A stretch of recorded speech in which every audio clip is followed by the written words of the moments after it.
Assalamualaikum warahmatullahi wabarakatuh. Baik, di sini kami dari kelompok 10, saya Agung Hidayatullah beserta teman saya Niswatin Nada akan mempresentasikan hasil artikel kami, yaitu tentang etika berbicara. Berbicara atau komunikasi mempunyai peran yang sangat penting dalam kelanjutan hidup, baik kita sebagai individu, sebagai masyarakat, sebagai hamba maupun sebagai hamba Allah. Karena apa? Dengan berbicara kita bisa menjadi baik.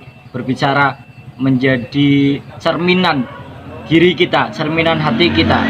Dengan berbicara kita bisa menyakiti orang lain. Dengan berbicara kita bisa dekat dengan Allah dan lain sebagainya.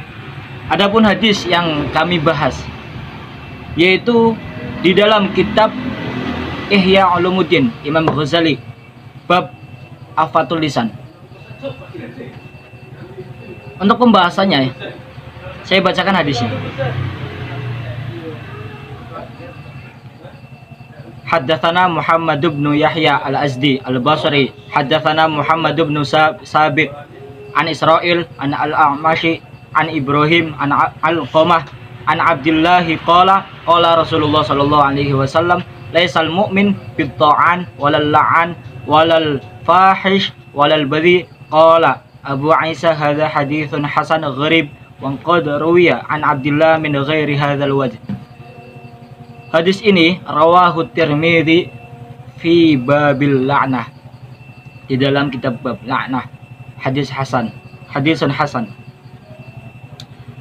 yang artinya telah menceritakan kepada kami Muhammad bin Yahya al-Azdi al-Basri, telah menceritakan kepada kami Muhammad bin Sabit dari Israil, dari al-A'mashi, dari Ibrahim, dari Al-Qamah, dari Abdullah. Ia berkata, Rasulullah Shallallahu Alaihi Wasallam bersabda, tidaklah termasuk hamba yang mukmin, yaitu mereka yang selalu mengungkap aib orang, melaknat, berprasangka buruk, dan suka menyakiti. Telah menceritakan kepada kami Muhammad bin Yahya al-Azdi al-Basri, telah menceritakan kepada kami Muhammad bin Sabit dari Israil, dari al-A'mashi, dari Ibrahim, dari Al-Qamah, dari Abdullah. Ia berkata, Rasulullah Shallallahu Alaihi Wasallam bersabda, tidaklah termasuk hamba yang mukmin, yaitu mereka yang selalu mengungkap aib orang, melaknat orang, berprasangka buruk kepada orang, dan suka menyakiti orang. Adapun hadis setemanya, yaitu yang diriwayatkan oleh Imam Bukhari, haddatsana Muhammad bin Sinan, haddatsana Fulayh ibnu Sulaiman, haddatsana Hilal ibnu Ali an Anas qala lam yakun Rasulullah sallallahu alaihi wasallam fahishan wala la'anan wala sababan kana yaqulu indal ma'tabah ma lahu tariba jabinu. Telah menceritakan kepada kami Muhammad bin Sinan, telah menceritakan kepada kami Fulayh bin Sulaiman, telah menceritakan kepada kami Hilal bin Ali dari Anas. Dia berkata, Rasulullah Shallallahu Alaihi Wasallam tidak pernah berkata keji, melaknat dan mencela. Dan jika beliau ingin menegur siapapun dari kita, beliau biasa mengatakan apa yang salah dengannya. Dahinya menjadi berdebu, yaitu itu adalah bahasa sindiran. Rawahu Bukhari, hadisun sahih. Dari dua hadis tersebut mengenai etika berbicara, yaitu Nabi Muhammad adalah uswatun hasanah, maka kita harus melakukan yang dilakukan oleh Nabi Muhammad. Salah satunya yaitu etika berbicara. Mencela, mencaci, dan berkata kotor, semua sifat tersebut tidak termasuk orang mukmin. Karena apa? Karena dengan sifat-sifat tersebut maka hati kita akan kotor. Dengan sifat-sifat tersebut maka kita akan dibenci oleh orang, maka kita tidak menjadi penyejuk bagi sekitar kita. Dalam Al-Quran memberikan penjelasan mengenai larangan mencaci, mencela, dan berkata keji. Sebagaimana yang terdapat dalam surat Al-Hujurat, yang artinya berbunyi, "Hai orang-orang yang beriman, janganlah sekumpulan orang laki-laki merendahkan kumpulan yang lain. Boleh jadi yang ditertawakan itu lebih baik dari mereka. Dan jangan pula sekumpulan perempuan merendahkan kumpulan lainnya. Dan jangan memanggil dengan gelaran yang mengandung ejekan. Seburuk-buruk panggilan adalah panggilan yang buruk sesudah iman. Dan barang siapa yang tidak bertobat, maka mereka itulah orang-orang yang zalim." Ayat di atas berisi tentang mengenai larangan Allah Subhanahu wa taala kepada seluruh orang yang beriman agar tidak mengejek orang beriman lainnya dengan berbagai macam ejekan. Misal, kamu miskin, kamu bodoh, kamu jelek, dan sebagainya.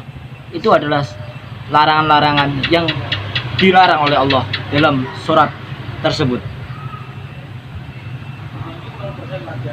Al-Mubarakfuri menjelaskan bahwa yang dimaksud di dalam hadis tersebut yaitu lafaz al-la'nan, laisa al-mu'min, laisa al-mu'min, tidak termasuk hamba yang mukmin, adalah tidaklah sempurnanya iman orang mukmin, dan yang dimaksud at-ta'an adalah aib-aib manusia. Maka seorang muslim tidak sempurna imannya jika orang mukmin tersebut mencela, melaknat, mencaci maki, berkata kotor kepada orang muslim lainnya. Itu pembahasan dari hadis dan hadis setema kelompok kami. Selanjutnya yaitu hadis mengenai subtema. Saya akan melanjutkan poin berikutnya tentang hadis subtema, yaitu teks hadis tentang berbicara dengan efektif dan efisien. Kitab mencari pinjaman dan melunasi hutang, bab larangan dari menyanyiakan harta.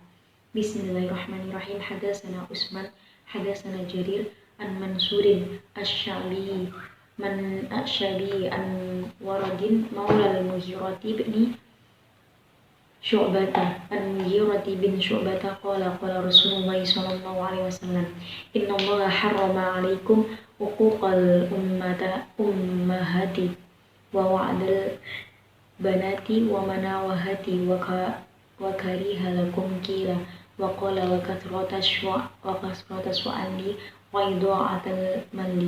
Rawahu Bukhari, hadisun sahih.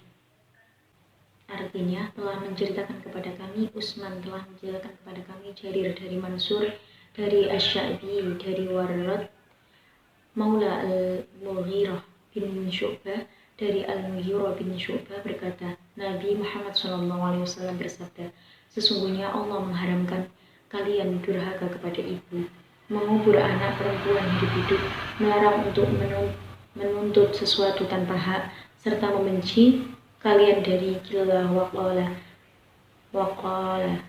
memberitakan setiap apa yang didengar, banyak bertanya dan menyanyiakan harta. Sedikit menjelaskan dari hadis di atas bahwa Ibnu Hajar menjelaskan qila waqala diartikan sebagai memperbanyak perkataan yang tidak berguna, sedangkan banyak bertanya maksudnya adalah mendesak dalam bertanya dan menanyakan hal yang tidak penting. Jika memperhatikan ayat-ayat Al-Quran, maka akan ditemukan sebuah ayat yang mengandung pernyataan hadis untuk berbicara seperlunya dan yang bermanfaat saja. Hal ini tercermin dalam Al-Quran surat Al-Mu'min ayat 1-3 yang berbunyi, sesungguhnya beruntunglah orang-orang yang beriman, yaitu dan orang-orang yang menjauhkan dari diri perbuatan dan perkataan yang tidak berguna. Salah satu ciri dari orang yang beriman, sebagaimana dijelaskan oleh ayat di atas, adalah menjauhkan diri dari Allahu. Apa itu yang dimaksud dengan Allahu? Allahu adalah sesuatu yang tidak berguna.